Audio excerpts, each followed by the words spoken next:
Well, the federal government has announced record funding for Australians' high-performance athletes. Nearly $500 million will be spent over the next 2 years preparing young sportsmen and women for Olympic glory. An announcement of Olympic proportions at the headquarters of the Australian Institute of Sport in Canberra. The Albanese government is proud to make the greatest ever investment from a government to our Olympic and Paralympic athletes today. $283 million in new funding to prime Australia's best athletes, less than a month out from the Paris Games, ahead of Los Angeles 28 and of course Brisbane in 2032.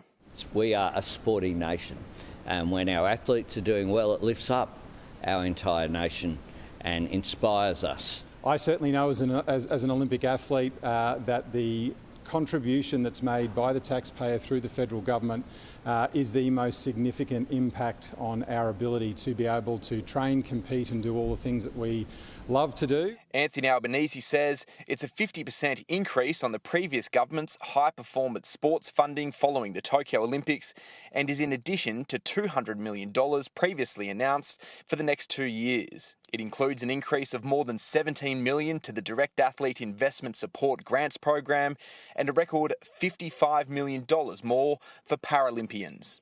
This will be a game changer and will make a real difference for parasport in Australia and for our para-athletes.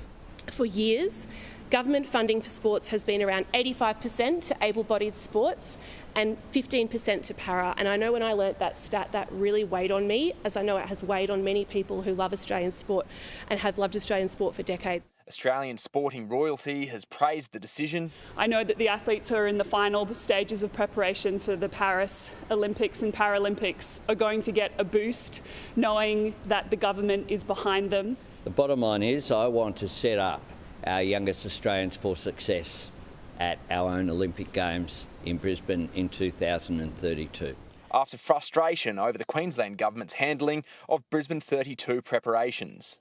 And I think that we are really squandering an incredible opportunity by all this bickering, by short-term visions, by the government looking for ways to keep themselves in a job as opposed to what will actually be good for South East Queensland. Progress on Brisbane Olympics infrastructure has all but stalled since the government rejected a proposal to build a brand new stadium here at Victoria Park.